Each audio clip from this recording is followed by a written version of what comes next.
We everywhere? Everywhere. Are we on Mo's Facebook? We're except Mo's Facebook. I need her password. Okay. All right. Hey, everybody. Welcome. Welcome to Titan Tuesday. No, Titan Tuesday together today.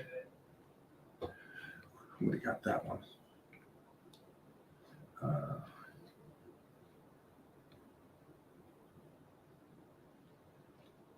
I am just getting this rocking and rolling. So today, A1C, we're going to talk about carbohydrates in the body and how they change from when you're a young pup as you age and become more sensitive to them. So I don't know if you guys have seen that kind of the research that they talk about that with carbohydrates and how your body. It was cool. I think I was talking to Andrew Herberman, and he sent me over a discussion, if I remember correctly, and it was talking about how when you're a pup, and you could have ice cream, and you'd be more hyper than anything else, and then as you age and so on, so forth, you get to my generation, and you kind of eat a bowl of ice cream and you just want to pass out. So it's an interesting thing.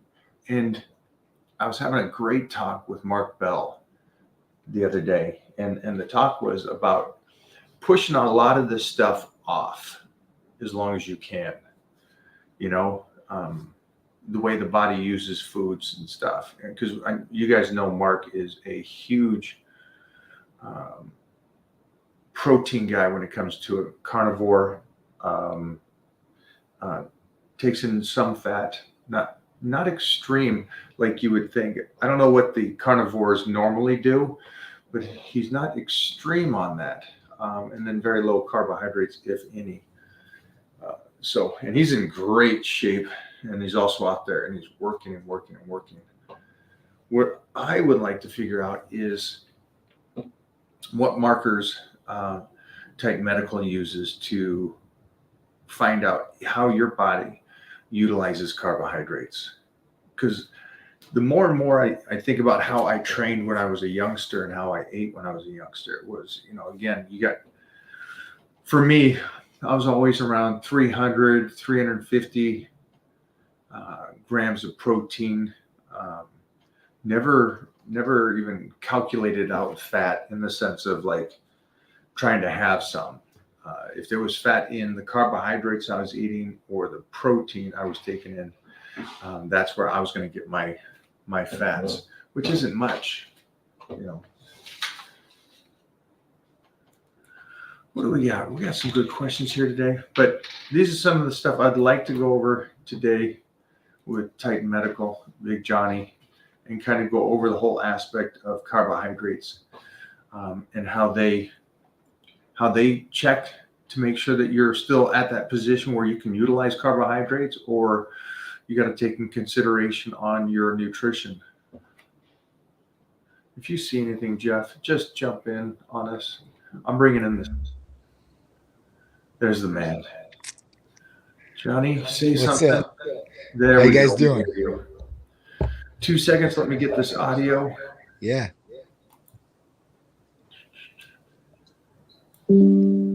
How's that? Is that better? Gotcha. All right, stud. What's up, man? How you doing, kid? I'm doing great. How about yourself? I'm good. What do you want to do about the echo? They gotta turn the TV down. Turn our TV down? Is that all right? Yeah. What's this one? Or maybe Oh, yeah, for sure. Say again. You want to go headset? What do you think? No, let me know. Is that good, or is it still echoing? good. I think it's good. Awesome. All right, awesome. All right. So, first of all, just a little catch up. Welcome back. Thank you. Glad to be back. Definitely glad to be back. Tell us about the trip, my man. So yeah, so basically like last Wednesday we took off and we took off for Sharice's birthday. We'd go somewhere every year for her birthday. And we go and we have like a relaxing time basically. We kind of disconnect, just have fun together or whatever. We have a couple of people that usually go with us out on these trips and stuff like that. And last year we decided we were going to start bringing Peter along. So we went to Turks and Caicos and we went to this phenomenal place called Armaniana, and the Arman is the name of the hotels worldwide. And when I'm talking about like just secluded, ridiculously secluded, and just, I mean, I can't say one thing that was negative about the trip, period. Flew over in a private jet, because at that point, like, we were looking at tickets, and tickets were really costly. I think it was like $18,000 for 3 tickets. So I'm like, we're just gonna go for a private jet, So we do the private jet, me, Sharice, and Peter, which is really cool. You got over there, you don't have to go through customs, you don't have no problems, you don't have to wait in airports, you don't got to be by people you don't want to be by, and you get there a hell of a lot quicker. It's like a 4 to 5 hour journey is what it would take us leaving from Tampa to go to Miami, and then from Miami to there. Only took us an hour and 48 minutes from Tampa. And you show up at 8:45, you get out of your car, you take your bags to the plane, you get on the plane, you're out of there. You know what I'm saying? So it's just really nice in that aspect. It's very convenient.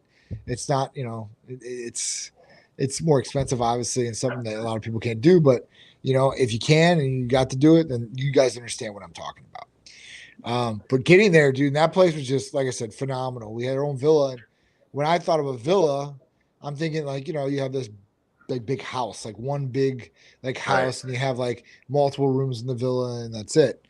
When you get in there, I thought that was the check-in place, where you check in usually, and it's really big and nice and all that. And I walked in like, no, this is your villa. And like the villa had 6 buildings in it. And I'm not talking about little small buildings, I'm talking like huge buildings. So I was like, wow, this is crazy. So it was great, like 2 full-time chefs, from the hotel, and then, 2 servers, butlers, and that was it, man. You want something, if they're not there, you text them, they bring it right to you. That was it. So it was just really nice. Got to decompress a little bit. Obviously, got some sun. Spent some great time with the family. Sharice got to disconnect a little bit. We had our friend Allie out there. It was really nice. And our brother Harshal and Carla were in spirit, and they usually come out with us, but they weren't there this time. But it was good, man. It was so cool. The water is so crystal clear there. The beaches are beautiful. As far as like the sand beaches, like the sand is just really nice. And I've been to all kinds of islands, and some are stony and rocky and all that, and have green seaweed all over the beaches. This was not like that. There's own private beach, so there's nobody by you either as well, whichever way you looked. It was just you and your party, which was, like I said, really nice. They had a gym on property, which we worked out at a couple times. They had their own movie theater there, which nobody went to. We took over the movie theater and got to watch our own movies in there. So that was really cool. Made movie night out there. We roasted and s'mores and did the bonfire. Like, pretty much did it all. I'm pissed I forgot my drone. I usually bring all my cameras out there. I like to play around, get a lot of cool content, get a lot of cool memories. And usually I have my drone with me too. And that was one thing I was kicking myself in the butt for not bringing. But next time I will definitely bring it for sure, 100%. I saw the trip and I followed closely, and it's just amazing. And then I got the walkthrough of the compound. Let's call it just that. Yeah, that's what it was. Amazing way to do it, man. It's memories that you continue to make and continue to do. So, man, I'm glad. I mean, she must have loved that birthday. She did. She usually has a really good time on her birthdays. Usually do really cool things like that. But, this one, like I said, this is one that definitely puts that mark a little bit higher from what we've done before. So it's just, you just keep setting that bar and that standard higher and higher, man. It's ridiculous. Like, definitely blessed, to be able to do some of these different things, and a lot of hard work goes into being able to do these things, and I don't think people get that all the time, at that point, they just see the result and the glitz and glamour and all the nice stuff. But it's like, you have no idea how much hard work, or especially what work's getting done right now. It's just crazy. Cause even out there, I was working. Yeah, you don't get a vacation like that unless you just crushed it. Right. Crushed it in life, man. So yes. I'm happy that you did. And I think those are the kind of trips that you just remember forever. I still remember this incredible trip we had to Italy, and I will forever remember it. So this is like, makes me think this would be, remember when we went? So yes, definitely. Beautiful one. And you did train. Yes. And again, for you people at home, just so you know, when he goes and when John cheats, John doesn't cheat. John has the same, the steak. He Yeah. has fruit this time I saw. He Yeah. has, Yeah. Yeah. but it's all healthy. There's nothing. And something you told me was there was no fast food restaurants or Americanized restaurants, fast food there. None. It's one of the only islands I've ever been to where there's not. Because most islands usually have a KFC, a McDonald's, or something of that nature. But usually it's KFC or McDonald's. And there was nothing. There's nothing on the island. They don't let it happen. They don't want it. They don't want infiltration of that in their island, which is really cool. And like I said, I liked all my meals home cooked, right? Organically made if possible, as much as possible. So, that's why, having what we did was just awesome. Like I had my boiled eggs every day. I mean, my cheat for the vacation was French toast. I had 3 little pieces of French toast every morning. Oh, And, you crazy man. I know, right? I went nuts. And then I had I had some home cut fries, that would do at lunchtime and maybe dinner here or there. But, that was really maybe some home baked cookies they made, but nothing crazy, and it's just really nuts.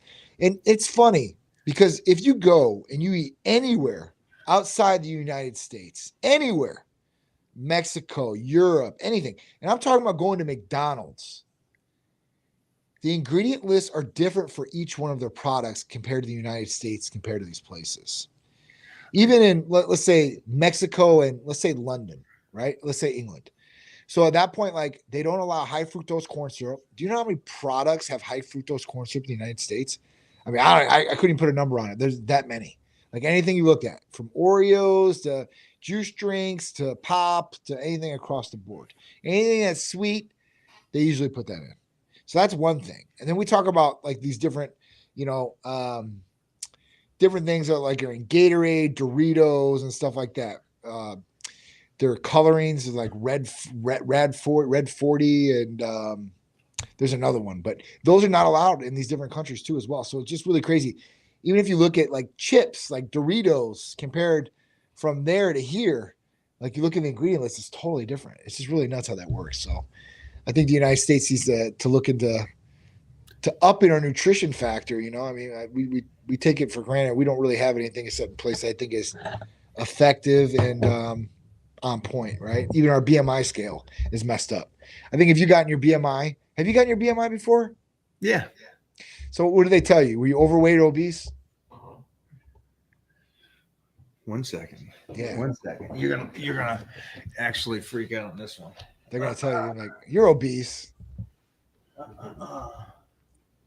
Because when we talk about BMI, so you guys know what we're talking about, body mass index. The body mass index is the gold standard per se of what came out from our government and the beings above us, right, that are making these decisions. And body mass index really depends on your height and weight. Well, that is true. All right. Right? You have the basic, well, not basic, but you have the Harvard nutritional book. Yes, I like that. I like that. And, I like that. In the Harvard book, and this has been since 2001, Yeah. you have Mike O'Hearn. Oh my God, they have you in there?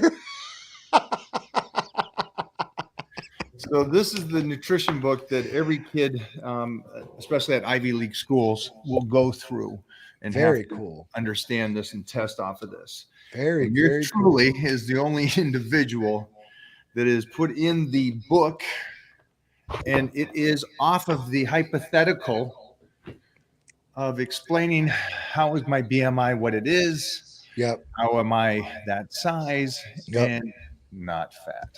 Yeah. So it was I think a crazy cool thing that I'm in the all college books talking about the phenomenon of that, and it's been there. But going back to something twofold. One is BMI for you athletes. Get rid of it. Yeah, I wouldn't worry about BMI like that. Right. But the second thing is I've seen it a lot on social media now. The discussion that you're talking about what America will allow in foods Yes. compared to what the rest of the world does. Yes. And I'm very much, I was raised in a martial arts type of upbringing. And Yep. I know a bit about Asia and how they eat and how they do what they did with martial arts and with how they would eat. And it's amazing because of the fact that it's very high rice Yeah, it's carb driven. and stuff, and very few overweight, Right. very few compared to America. And the way that they eat, again, is just clean eating. Not clean eating. It is like how we would normally eat. Yeah. I hate saying clean eating because eating a meal to anybody and everybody, it seems as though nowadays, if it's not a pizza or a hamburger at a fast food restaurant, Yeah. and you say, "Oh, to dinner I'm having a salmon and sweet potatoes." Oh, you're on a diet. What are you talking about? Yeah. No, I have good nutritional principles, and fits in where I need. That's a meal. It's like, how does that? So Yeah, going back to, you are impressive, even to you mentally. The French toast is a cheat. Of course. You know it is. I mean, anybody says a French toast, I can't say, yeah, French toast is going to be very beneficial for me, right? No, come on. I'm eating carbs. I got sugar in there. You know, now I had some egg in there. I guess I could be like, oh, the glass half full, half empty, I guess. But, you know, as far as that goes, like, I know like that's not clean eating per se, or that's not a good nutritional diet to have every single day. Like it would be like me just eating donuts every day. Like if I eat one donut every day, it probably wouldn't kill me. Probably wouldn't kill you. And then there's people that I think like Mona that has her carbohydrates for breakfast. It's either a bagel or it is something like that. Yeah. And again, she walks around what she does. Yeah. But Yeah. the interesting thing is that with markers on the blood test, you can find out through the A1C Yes. on what's going on here. And then there's other factors that you can also, because you've talked about this and really taught me about this, is that things go together. You can't just go off the one marker. Hey, Right. your creatines are high. Well, why? Right. Well, Right. it's muscle breakdown. You're taking high protein or something. Right. There's other factors to that. So is there, with the A1C, so people can understand this a little bit better when they do their blood work, what is the ultimate goal that you would want to see there? And then what other factors come into play? Sure. If that makes sense. Sure. So hemoglobin A1C, you're going to want to be underneath like a 5.6. Okay. 5.6 is the borderline. 5.7, you're pre-diabetic. 5.7 to 6.0, you're pre-diabetic. Anything over 6.0, and it used to be 5.7 to 6.0 used to be type 2 diabetic. They moved the scale back. So now it's over 6.0. Now you're type 2 diabetic. So you obviously want to be underneath that 5.6 mark, or at 5.6 at the very, very minimum, right? And this will mean that, listen, you know, you're not pre-diabetic. You might need to change some things, right? And this is going to give you that warning signal, like, hey, listen, you're right there. You better make some changes in the diet. And, you know, people will do that, right, to a certain extent, or some people won't. If they keep continuing on that path and they keep eating a whole bunch of sugary things, drinking a whole bunch of sugary pop, and just does not stop, they will keep rising. And what happens is all right, you're like, all right, fine. There's more sugar in my bloodstream. Who cares? What is that going to do to me? Right? Because I feel fine right now. My blood sugar's a little high. I feel fine. I'm performing great. Like I look great. Ha ha ha. And then you're like, all right, well, this is something that takes a good amount of time to really start affecting, but it's going to really start affecting a lot of different ways. One, we talk about cellular deterioration. The more glucose, sugar that you have in your bloodstream, the more cellular deterioration happens. And if you got to, get a visual what cellular deterioration is, this is a breakdown of your body of cells, right? So this is bad, obviously, for you. If you don't think this is bad, you need to take a look at it. The second thing is you might be stacking on more weight, because as we get these glucose levels higher and numbers higher, that's when insulin sensitivity and all these things start. The pancreas doesn't work correctly. So when you start introducing these sugars and stuff like that, insulin is not getting pushed out like it should be. And at that point, you're getting affected like that. And then when you become insulin resistant, then you're really fighting an uphill battle. And now you're not going to be losing the weight like you should be. And all these other things could be happening to you. So it really is, getting a hold of your nutritional, and I'm not going to say diet, your nutritional plan of what you want to do and get that really situated. And what does that mean? That means that, listen, if you're drinking a whole bunch of sugary pop, you better cut it out. Any sugar you're drinking or eating, you better start looking at. And if you don't, you're going to be on a path of destruction for your body. And it might not happen in a week, a month, a year, but over time, you'll start breaking down. Then you're going to have to start taking more medications to balance this too as well. The flip side to this, if you start losing weight, this can help reverse insulin resistance. It can help lower blood sugar levels too. But usually when people are losing weight, they're going on a calorie deficit and they're not eating as much sugar. So at that point, it's all about getting your nutrition on point. If you can get the nutrition on point, you can start exercising and be active, then at that point, you're going to start reversing some of these things. Today, I had to go with my dad to chemo. I go with him every Tuesday. Go in there, and they always run a blood test on him every time. See where his potassium's at, his blood cell counts are at, his kidneys are at, and all these different things. Well, my dad's lost a substantial amount of weight. He's probably lost like 20, 25 pounds. He's down to probably about 185 to 190 per day. It just really depends, water, eating, whatever it is. But one thing that has improved because he's lost this weight is his kidney functions. They have actually improved even with chemo going on. Right. So it's kind of crazy. When I seen that today, I was like, holy shit. Like you really don't see when your EGFR and your creatinine are real high and they stay like that for a long time, they really don't improve that much. They could stay stable, but as far as improving, like it's real hard.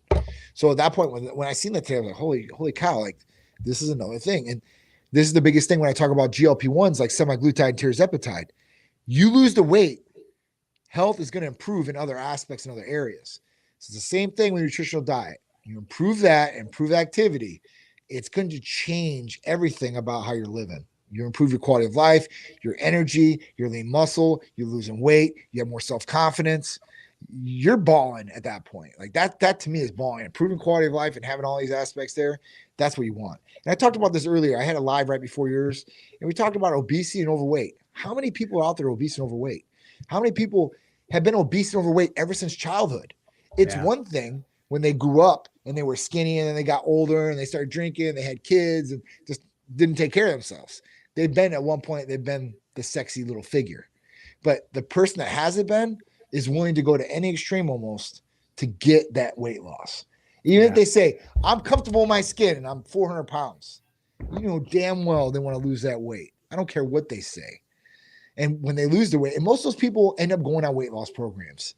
I don't know if you remember, there was a little girl that was on TV. She had blonde hair.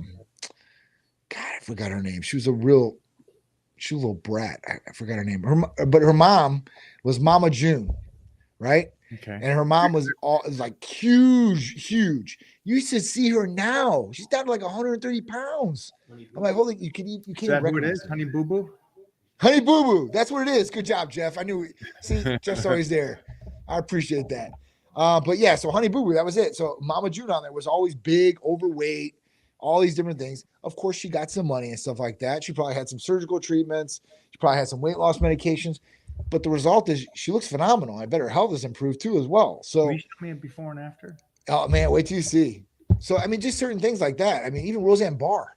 Remember how big Roseanne Barr used to be when she had Roseanne the show, and how she is now? I mean, it's just like holy cow, this is like night and day. Like I can't believe it. So good for them, huh? Good that they've dropped the weight. Absolutely. Absolutely. Great. And I love Roseanne. So I mean, so it's really out there. And like, if people have the choice now to take their health into their own hands.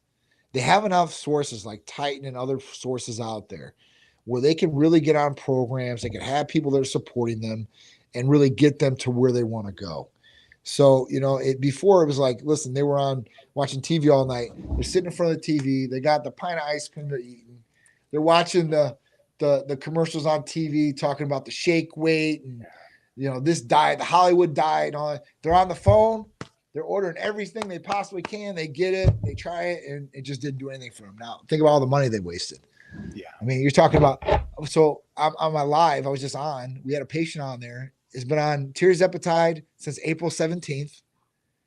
He's lost 47 pounds. He started at 437. He's going to go to 300 pounds. He's already on his way, dude. I'm like, that's just amazing. Kelly. Tell Kelly. Look at this. That doesn't even look like she looked like she dropped weight and got 20 years younger. Yeah. I mean, like I said, she might have had some, some surgical treatments or Botox and stuff. I don't know. Maybe she didn't. But the weight. She looks great. She looks, I mean, she like I said, she looks like a different person. And this is what a lot of people can do. That was the mother. That was the mother. Yeah. Wow. I don't know what the daughter looks like nowadays because she was a little, rotund little girl, right. She was on her way, being overweight and stuff like that. Footsteps. And it was more like, I hate to even use the word, but they're kind of white trashish, you know what I'm saying? As far as that goes, that's how the show was. But it was good, right? I mean, it is what it is. And like I said, that's great for her. See, she's overweight. She's overweight. So that's what the mom looked like. So, and that's the other thing. Then when we go into the kids, the obese and overweight kids, and now they're prescribing these GLP-1s to these kids. Okay, so now they're going. Well, before we go into the medication and how we can help this, is there other things? Because again, I was reading so much, I get bombarded with all this information about A1C. When it comes to elite athletes, so I'm just going to talk for a second about elite athletes. And most of the studies that I was going off of was people that have high carbohydrates in their programs because of the fact that long distance. So most of the studies was on the what's the bike racing, the Tour de France. These kind of athletes, they do 6 hours a day of bike cycling.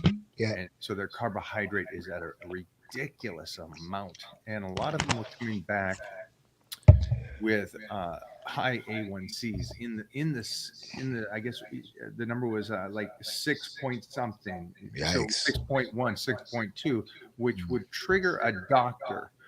But they also did tests alongside of that with the insulin sensitivity. Mm-hmm. And the insulin sensitivity showed that they did very little work to make it burn through. So the kidney, everything was functioning correctly. The number was high because of the fact that it's the accumulation of the diet they're doing. How do we straighten this out? How do you explain this to me? I don't know. I mean, usually when you have a hemoglobin A1C of like a 6.2 per se or 6.3, like I said, that's diabetes type 2. I mean, when you look at the scale, that's what it shows. As far as, them burning through it, I mean, that could be a whole different story, right? I mean, they could be drinking a whole bunch of sugar and riding. I mean, they can just keep pushing it. So, I mean, as far as that goes, I really don't have an answer for it. I mean, at that point, if you're an athlete and you're burning it off, that's another thing. I mean, look at those guys. Yeah. They're not overweight and obese. Right. They're not. Is there other factors on the blood markers that would show you, is there other aspects of what's going on in there? Or is the A1C one of those that it sits by itself and it's one of those markers you want to make sure? It's like the PSA. Yeah. I mean, you can look at a fasting glucose if they didn't eat that day and look at that sugar level and say, listen, they're normal on this day. Maybe the accumulation of what they've been eating over the last 3 months and why it's high. Okay. Because that's what it is. I mean, so I mean, that's just an average. And like I said, that can change every 90 days. Right. So, if you're previous and you were at 6.2 and you're riding and you weren't drinking any sugar for the next 30 to 60 days, it might change on the next 90. So I really don't know. I mean, with cyclists. There's interesting studies because obviously it's the accumulation again of the carbohydrates, but it's also not just the accumulation, but it's also how your body uses the carbohydrates. Right. And so, I mean, you're going to burn through. I mean, especially timing. That. I mean, when they're hitting these carbs and I mean, they're hitting it probably timing. They got somebody that's overwatching this, guaranteed. And they're pushing through like that. So I mean, it's a long race. You got to power through. And the only thing I could say is that I've seen some of the carbohydrates guys where they've been doing this. Obviously, back in the day, you used to shoot like EPO and like all these different things, testosterone, all these different things like Lance and all them. But what I've seen is that there are a couple cyclists, and I'll have to pull their name down because your body can burn two different ways, right? Your body can burn off carbohydrates, or if you delete carbohydrates, it'll burn off fats in your body. It'll start utilizing the fats. So I've seen one cyclist do it like that. And usually, like we were talking about, cyclists are really small. There's a new cyclist that just hit the scene, and he's jacked. Wow. He's supposed to be a bad boy. So I don't really follow cycling, but I'm going to look into this guy because I mean he was substantially bigger than all those other racers, like substantially. Legs, the whole nine, body, arms. I mean, I was like, holy cow! I was like, this guy's a cyclist. Like, man. So I want to see what he does against those smaller guys. But yeah, I mean, they're obviously burning for that energy and the sugar. So I mean, I don't know. Carbohydrates, obviously, listen, depending on what kind of carbohydrates too we're talking about. Complex, are we talking about? Are we talking about, sugary carbohydrates? I mean, I don't know. That's difference too. Just like I talk to guys, I'm like, hey, listen, let me chew gummy bears after the gym because it's shuttling the nutrients, the dextrose or whatever the hell it is. I'm like, right. I think I'd rather have something else, like some fruit or something, but makes sense. Yeah, it's studies. We were just talking about the equivalent of some athletes go to that. And again, I don't think there's anybody on here that's doing 6 hours of cardio every day at that intensity. So it was just a curiosity question to me with all this stuff that I'm trying to read and understand it as we continue to learn and go through this process. Is there what do we got here, Jeffrey? We got a couple on here. Yes, sir. All right. Thank you for the donation for the puppies. Yeah, that's awesome. One on here says, my assumption of those cyclists do not have enough muscle. Some that sugar stays floating over time and accumulates, producing insulin resistance. So I guess it could, but I mean, really, muscle mass, I mean, to a certain extent, I mean, if they're having a lot of carbs, they're still going to have a lot of carbs, not sugar in their blood. Yeah. Just so you know, James, the study was that all these guys were healthy because it showed with their other tests, besides the A1C, the A1C was showing that they're all high carbohydrates, extreme. I would like to see their fasting glucose though, too, as well. They should have had that right along with it. I think like when we test something like that every time, it's in a CMP. So it's a pretty common test. Yeah, so they were healthy. So even though the number was in a strange place, but again, we're talking about elite athletes that were eating an outrageous amount of carbohydrates that I would never need to do. So that's what it was. Do you know how many grams they were taking? Did you see on this thing? 600 a day. Whew, that's a lot of carbs, huh? Yeah. What's your high day of carbs? Me, I try on a high. Again, attempt. I try to get about 600, at least 500 to 600 on a high day. Okay. Yeah. I think I'm like 3, 4. You with those cookies? or French fries. No, but rice is the other carb, and then like a baked potato or something like that. But I definitely don't get in. Definitely not 500 or 600 carbs. I couldn't do it. There's no way. Unless I was eating a whole bunch of cookies. I could probably do it then. Those cookies are so good. Is there a therapy recommendation for bad rotator? Yes. So there is a BPC type peptide that we have. And then TB500. Obviously, these are going to be great for that. Great for the rotator. It's going to help with inflammation in the body. And if you have some tears, hopefully help heal those tears or make those tears a lot better.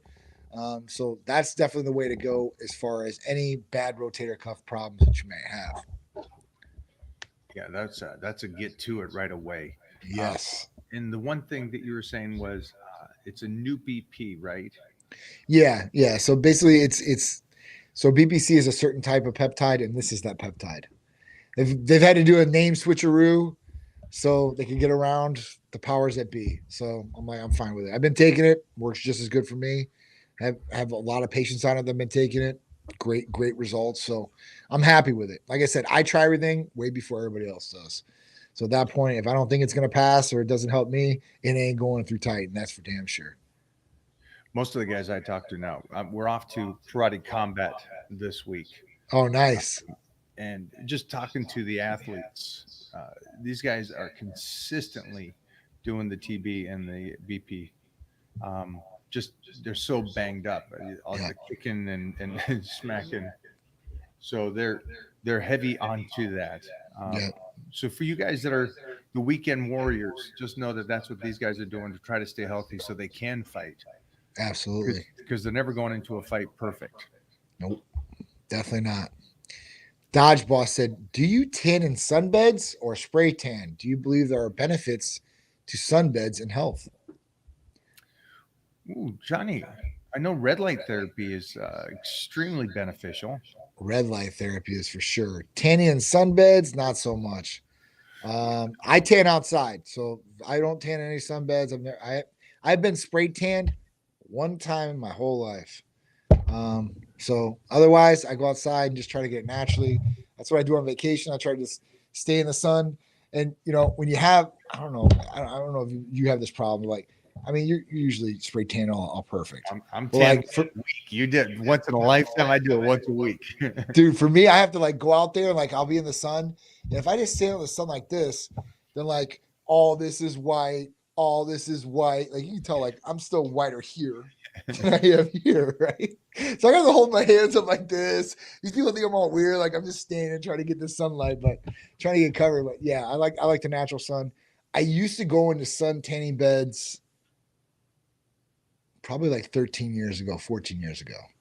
I had a little bit of acne on the back I was breaking out from and stuff like that. So I went and tried to dry it up and stuff like that. But after that, I never went anymore because I heard of all the cancer problems with skin and all this. And I was like, I live in Florida. I was like, hey, listen, if I'm going to catch cancer, I might as well catch it from the real sun. So, as far as that goes. Spray tan, though, I mean, I know a lot of people that do it. So at that point, like, I don't think there's anything unhealthy about spray tanning or anything like that. There's no toxic chemicals or anything like that, right? For me, when it comes to any kind of sun, I just check to make sure that your family genetics and stuff. We have I'm Irish, Scottish, German, so we have skin cancer in our family. So that's one thing. I'm a vampire. I go without sun. Yep. My recommendation to anybody: just be careful of the sun. John's pigment in Greek is a much better. It's a little different. That. So definitely know your skin type and your family history. Absolutely. I definitely agree with that for sure. What do you got there? Which would like your opinion on ashwagandha? So I've got my opinion on this for sure. Yeah, you do. For sure. So I've never used this supplement ever in my life. Never. A lot of people I know have used this supplement a lot, right? And I've never really looked into any studies of this as far as, I know they said like it raises free testosterone and such, but I never really seen any negative side effects from this drug ever. So my son comes at me like a year ago and says, hey, listen, he's already tall, all that. I want to get even taller. My buddy's taking these height gummies. I want to take these height gummies. So I'm like, all right, man. I'm like, let me look at the back of it. Let me see what's in this. So look at the back of it. There's like nothing in there. Ashwagandha was the only thing in there that I was like, I really don't know how this is going to affect you. Like all the ones, it's like vitamins, amino acids. There wasn't nothing in there that I didn't know. I was like, all right, cool. This ain't too bad for you. It might be a little healthy for you. Yeah, take it. So I started taking it and, everything was going for months and months and months. And Peter just wasn't himself. I don't know what the hell, you just feel it, like what's going on? And of course they went, oh, nothing's wrong. I'm fine. I'm like, okay, all right. So for me, luckily, I can blood test Peter and I can run any blood test I want on him. So I usually run blood tests on him. So I was like, hey, listen, you're going to come in for a blood test. I want to see where everything's at. I want to see where testosterone level's at. I want to see where estrogen's at. You being a little girl, a little bitch. I was like, let me see. So we pull the blood and I noticed one thing on there big time. His cortisol was low. And I've tested before, never came back low. And usually cortisol, like really high stress, it's going to be high. Yeah. So when it's really low, I start looking into it. I'm like, oh my God. I'm like, if you have low cortisol, this is like you're high risk for depression, like all these different things. And I'm like, man, I wonder if this is affecting Peter. And like, it was low. I was like, all right, he's coming off the gummies. Went off the gummies, retested, like 30 to 45 days later, he's fine, back to where it needs to be. And he's fine. He's the old Peter.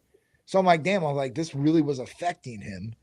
And this is an over-counter supplement that they're advertising to kids, right? And kids are taking these. And is this causing depression in kids? Because depression's at its highest level for children, right?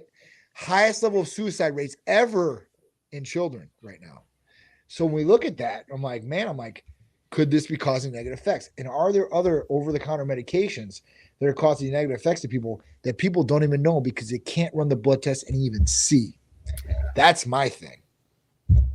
So yeah, I'm with Johnny on that. It's from what I've heard, it's great. I've taken it. I got a bump of using it, um, but I haven't used it in the last 3 months.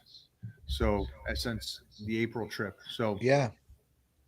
you can try it and see what you're doing. But like, listen to what Johnny said that what he saw, and then I would try it and listen. I would look at it like blood test. Say, listen, go on the supplement for 30 to 60 days. Blood test is cortisol with us. It's a $30 test. You can see, hey, listen, this raise my cortisol, lower my cortisol. You could run a free and total in there. What I would do if this were me, and I didn't own Titan Medical Center, I'd call Titan up and I say, listen, I want to run a free and total testosterone test and a cortisol test. I would probably run a full in-depth test, but for somebody out there that might be on a budget, I'd run a free and total and I'd run a cortisol. Take the supplement for 30, 60, 90 days. At that point, run a free and total and run a cortisol again. When you look at those numbers, you can see exactly where they reflect and what has went up and what has went down. If your free testosterone went up, great. If your cortisol stayed the same and it's in balance, great. But if your cortisol went down, then you know, hey, listen, this was affecting my cortisol in a negative way. You don't want to do that. Somebody asked on here, what's better? Low or high cortisol is bad. High cortisol is bad, but low cortisol is bad too as well. That's what we're talking about. Always being in balance to where you need to be. It's not about overdoing it or going less than. It's about having that harmonic balance. I'm keeping track on this one as well because of the fact that, again, guys, this is the research man over there. I'm the guy that's just really reading and trying to understand this. Mm-hmm. If my tests come back continuously on the moderately on the lower side, I'll keep an eye on it and see what's going on. But there might be a reason that I was just a bit of a research was that reason why I can retain a lot of the muscle I have. But then Johnny's talking about the other effects, like everything that, low testosterone, what does it do to you? Well, now there's so much negativity to this. So I just got to keep an eye on that for me. So that's everything that we're talking about is you can do this. And I don't know why everybody doesn't. I keep track of this for myself. I don't rely just on what the doctor says. Right. So, is the ashwagandha working for me? Did I get stronger? Did I notice maybe a little bit more intensity in the gym? It's Big Johnny. What's up, Titan? Oh, nephew, look at him. What's going on? Show him the muscle. Pull the sleeve. Let's see those guns, Titan. Hit that arm. Hit it. Let's see it. All Oh, he's pulling both out. He ain't just. Woo! Double gun salute. I like that. 2 gun, baby. Yeah. Unveiled it. Wow. Yes. That was easy. Jump back on that after that clip. Take notes, James. I know you're a bright cat and you're really trying to follow along on a lot of the blood work stuff. Find out for yourself what's going on, and then find out those signals like Johnny was talking about. If you got low T, are you depressed? Are you doing all these things? And then the secondary low things, maybe that you don't feel it right now, but what's this going to do to you if you're low T in 20 years? Right. It stayed there the whole time. It's the same thing he said about the A1C. Okay, great.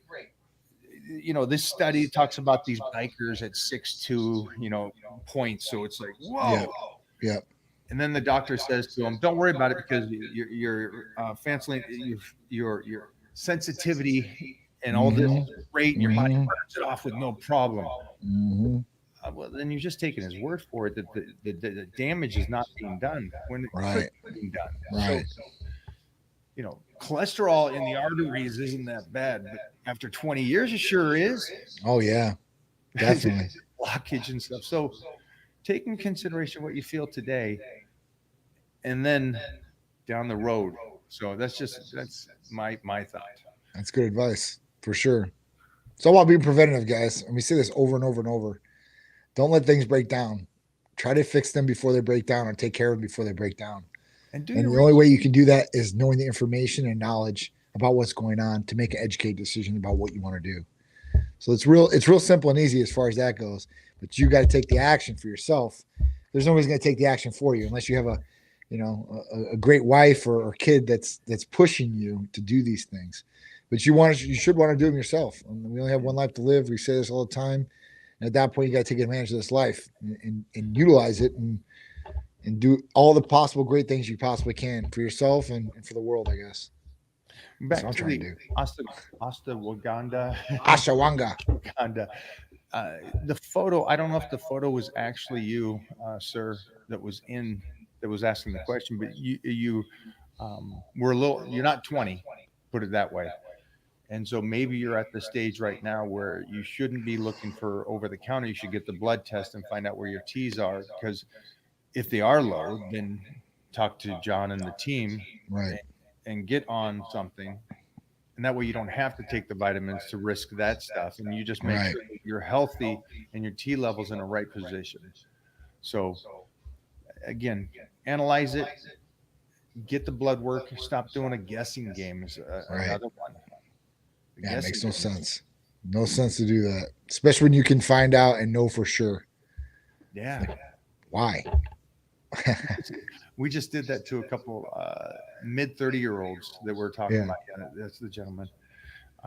Again, my eyesight's bad. You might be 21. I don't know. But I'm just saying that I'd get your blood work done, because I'm assuming that you're doing that maybe for a combination of strength and muscularity and a little something in the bedroom maybe. But Titan Medical can take care of that real easy. Oh yeah, for sure. Easy peasy, baby. Get you dialed in and optimized. Somebody asked about multivitamins. Yeah. Is it okay to take iron every day? Oh, iron.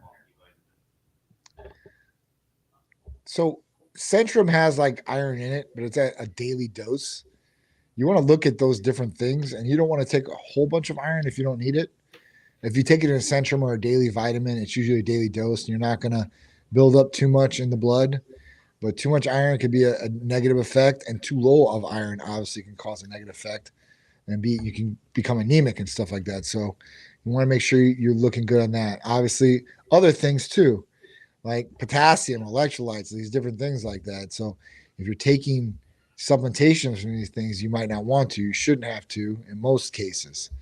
But if you have health issues and stuff like that, sometimes it's a supplement. So it's something to look at, because too high potassium can put you into a stroke. So if you have too high potassium, it's no good. And, I knew about electrolytes and all that, but listen, after my dad goes through it, I really researched the hell out of it, because I want to know every little thing about what's going on. So it's just something to look at. Obviously, listen, look at your blood work. And if you find things in your blood work, you can find early detections. It's simple to do. You're as simple as that, Johnny. And Johnny just said it. You say get your blood work, because there's iron in meat. So you might be getting enough just the way you're eating and the way you're doing your stuff. Right. And the way to find that out is do your blood work, ask for some extra breakdowns on something like that concerns you, that you may not be taking enough.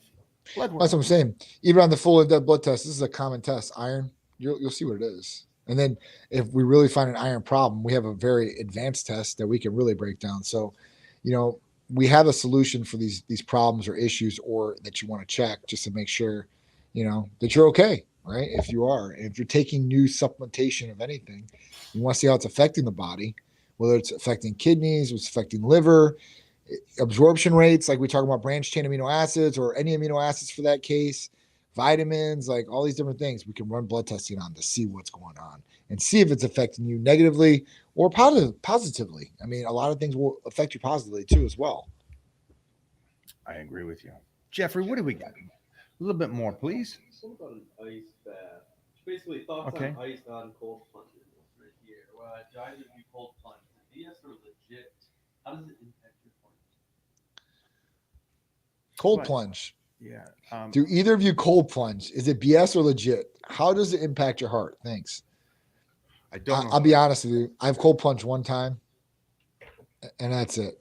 I'm more into the red light saunas, massage, things like that. I've been reading a lot of studies on cold plunges. A lot of good information on cold plunges. There are some benefits to what they're saying. I want to see these proven, more data on these things.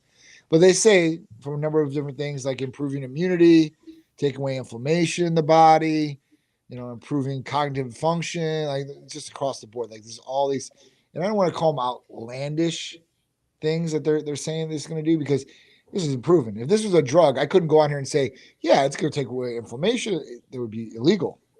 So, can it help with these things? Possibly. Proven? Don't know. I did read in one study, they said where if it depends when you take the ice plunge or cold plunge. If you take the cold plunge directly after training, which a lot of people think is really beneficial for them. I heard obviously it restricts you and it could lessen your gains per se, I guess, with the cold plunge like that. And they say if you take it like the morning and go throughout your day, then you can start your day like that. I don't know. I'm not jumping a cold plunge every morning. Yeah.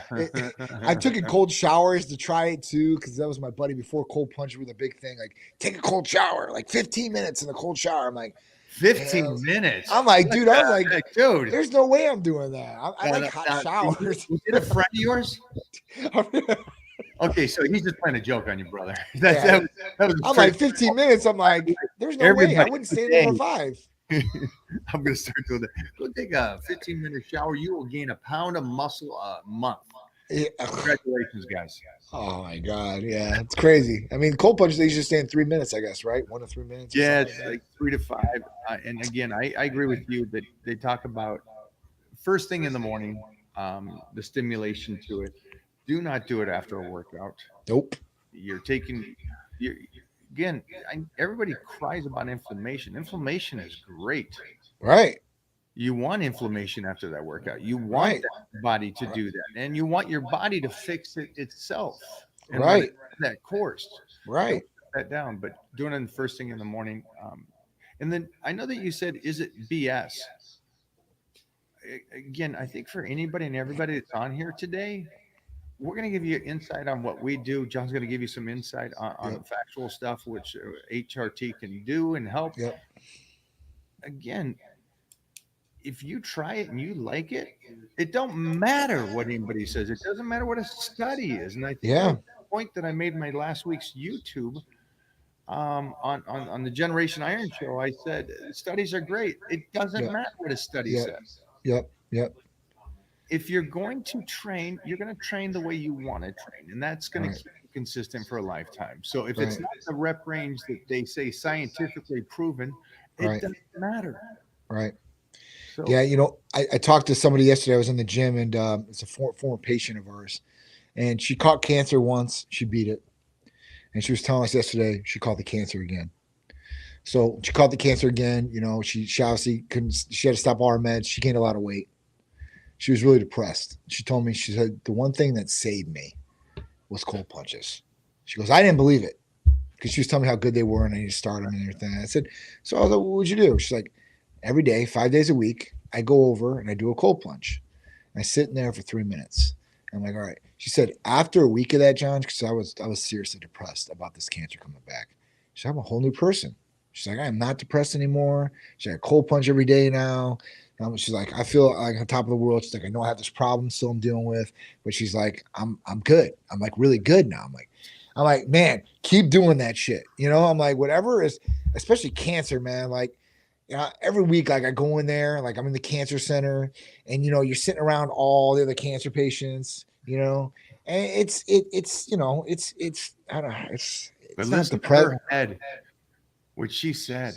After a week of it, I don't care if it's BS or not. She's freaking a different person. She's willing to be in the fight now Yes. instead of giving up. And that's one of the biggest things about cancer is like Yes. you get to a point where you go, are you going to keep fighting or are you going to give up now? Yep. It's So true. good for that person and great for her saying that. And I'm glad the guy asked a question about that. And I'm glad he asked it the way he did, saying, Yeah. is it real or is it BS? Yeah. Nothing's BS if you like it and you continuously do it. All this stuff Yeah. has Yep. a benefit. Yep. Even if it's just a mental benefit to you doing stuff and getting your ass going. Right. Go Yeah, if for it it. helps, it helps. That's what he's just saying. I don't know about. I take ice baths, and the only thing I know about them is they make me feel Great. Great. Yeah. Yeah. He So I does- do red light sauna, yeah. cold plunge. Love it. Makes me feel amazing. I don't know about anything else other than it makes me feel amazing. That's awesome. I love saunas. I love my sauna and I love my red light therapy. Yep. Now the one thing the sauna does drain me because I'll do it 20 or 30 minutes and my body releases water so quickly. Yep. So that's the only thing because I'm dieting down, and that's the only thing I love it so much, but at the same time I should just use it for that dry out period and not all the time. So it's a give or take, but I love Right. red light therapy and that stuff. It's Yeah, all- I'm looking at buying a red light for the outside, like a 3 to 5 person or something like that, like a red light sauna to put Oh, outside. sauna? Talk Yeah, to for him not- on Yeah, Talk I to him definitely, on- I'm yeah. gonna definitely get one for sure. The one we have is great, but it's only like 2 guys my size. Yeah, yeah, And for you, I know that photo shoot. You got Jeff Yeah. over there. You got 4 girls in the Yeah. sauna with Jeff. yeah. We need a 5 person at least, Yeah, man. It's got to be a party in there. Unless they're small Filipino, Asian, then you can get. I got them all shapes and sizes, Jeff. What are your thoughts on fasting and autophagy? I don't know what that is, but I looked it up. It's a cellular response to stress that can help repair cells and remove damaged or. So it's a therapy, or what is it? Saying when you No, fast, there's studies that say when you fast, it triggers this happens. response for your body cells to kind of repair and remove damaged cells. So there's some great things about fasting, and but what is the reason for it? If you're doing it for mental clarity, are you doing it because I know that the one thing it does is it does drop down your T levels. Right. It does raise your HG or IGF for a period of time for a moment, Yeah. but then that drops back too. Right. I worry about fasting is if you're going to say, this is how I'm going to lose weight. How you lose weight is how you have to stay losing weight. And so I just worry that the concept is, hey, I'm going to stop eating to lose weight. Right. I don't like that idea. Me neither. I don't like that either. You know, I've done the fasting. I've done the 12. I know you've done fasting. I've done fasting. But I do it, and just so you guys are hearing Johnny say that, I do it for the mental approach to see how absolute. I'm Irish, man. I love suffering. I love it, and so I will do that just to see how strong I could be without food and in that level, and see how well I can control myself. Yeah, that's it. That's it. I don't do it for any other reason. So just be smart, Johnny. What else do you got with that? I've never done the 12-hour fast. I've done like, I do like the 6-hour in the morning. Like I'll wake up, won't eat till like maybe like 1 o'clock in the afternoon, and then go from there to like 8 o'clock or 9 o'clock at night, like 6-7 hours at a time. But I've never done the straight 12 hours or days or anything like that. I don't think I could survive like that. And then obviously, listen, if you're not getting enough protein in, at that point you might start losing some muscle right along with losing the weight if you're not eating. So that's one thing that I always take in consideration. I'm like, man, I don't really want to get any smaller. I want to tighten up, obviously, but you want your body to start doing that. And we've talked about that before, where your body's working like it should with the food. And then the exercise comes into play and then helps out even more. So, at that point, I think that's where you really want to get at, manipulating the food. And if you got to fast a little bit, that's fine. But like Mike said, don't do it to lose weight. Because if you do it to lose weight, you're going to have to continue on that path. And you're not going to be able to fast forever. And at that point, you might gain back a lot more bad weight than you really wanted to, or even expected to. Yeah, I agree with you. And again, like a lot of the questions today, just understand if you want to do it, do it. Right. If you like it, I'm happy for you. We're happy for you. But understand just the pros and cons to it. Um, and again, I hate for anybody to have to, like the Biggest Loser, how they just starved a person for 60 days and got in shape. Yep. Yep. Then they all got fat again. Yep. And even worse, because of the fact that they weren't in charge of the ship anymore, they changed how the body functioned. Right. And for everybody that's here, and this is one thing we'll talk about next week, is that when you are, and it was great research talking about how the body utilizes carbohydrates when you're young and you're in your teens. And I think everybody here remembers when you could eat pizza and ice cream and you'd be hyped and all that kind of stuff, and you burn it off in 2 seconds. And then as you age, the body kind of shuts down a bit slowly over periods of, through decades. Mm-hmm. And it doesn't respond to carbohydrates as well as it does when you're such a young pup. So just be smart about it. Get your tests, get your blood markers, find out where you're at. Because we can push this stuff off for a long time. And hopefully I've pushed it off for a little bit more. Yeah. But still, I do the blood work because I need to understand, can I still diet like I did when I was in my 20s? Right. Can I still use carbohydrates like that? Does my body, not skip me, does my body use carbohydrates like that? And so those are the real key points. But like Johnny said, blood test, get it done. John, what do we got going on this week? Because I know that we have a peptide of the week. I don't want to get off without us telling everybody about it. Yeah. So the therapy of the week this week is tirzepatide.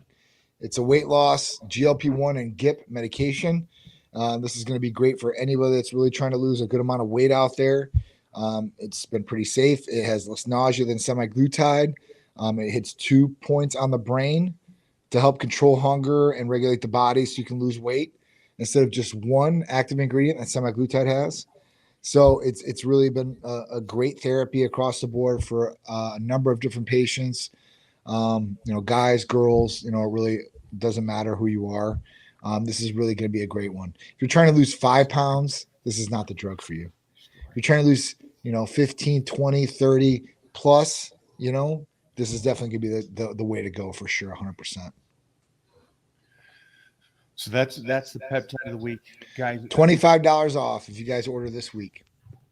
And then also get your blood tests in. Again, Sure. What is the blood numbers? 200 for the females. 200 for the male, 225 for females and 150 for males with a discount. Okay. And then is there anything that maybe they would want to do? Because I know that I did the amino acid. What would that be additional to this? Because I know there's some guys on here that want to try that one. Sure. So if you want to do the Hercules, Hercules the blood Titan work Complete, with the blood work with the additional amino acid lineup testing. Oh, I'm sorry. Okay. So you're talking about if it was a guy, it would be $350. It's $200 extra. And that gives you a rundown of every amino acid in the body, non-essential and essential. So if you don't know the difference, essential means that you need to get it from an outside source. Non-essential means it's made and produced inside the body, so you don't have to look for it outside. So usually you'll have to supplement your amino acids from foods or other supplementation, whether it's oral supplementation, injectable, or IV. And at that point, with these, we really want to talk about how important amino acids are because all peptides are sequence of amino acids, right? And they're the building blocks of protein. Everybody, building blocks of protein. So the more amino acids you have in your body, the more better off your body's going to be. And as you get older, you want to pick proteins that are higher in amino acids, usually is what they say. So us guys that are older, more lean steaks, because steaks has one of the best amino acid profiles that's out there. Chicken's one of the leanest as far as that goes for protein and all that, but not as much amino acids as steak. So for me, I like to mix in both. I have some lean protein, and then I'll have my steak, which has more amino acids and has maybe a little fat in there. but not too much. So that's the way to go. All right, guys. Make that happen. Rock and roll on that stuff. Just so you guys know that that's what I do when I test. Because I was shocked the first time Johnny had me do that. Yep. Because I do take a lot of supplements. I love my aminos. I love my just glutamine. I could name. Yeah. I love it. I love it. And then I got the test back, and then I realized, even though I'm taking in a good portion for my body, I can actually take in a little bit more, which helps me go, shnikes. So I can up my my glutamine. I can up my branch chains, my EAAs, and so and that's when I said, forget taking the powders. I'm going the injectable with the Hercules potion, right, and the EAA stack. So that's also Titan Medical. That's awesome. Yeah, good stuff, guys. I'm telling you, amino acid injectable therapies, they're game changers for sure, 1,000,000%. If you don't know what they are, call or text us. We'll be happy to fill you in, and I promise you will not be disappointed. Thanks, Johnny. I appreciate you guys. Thank you so much, Mike. I'll talk to you later, brother. Bye, guys.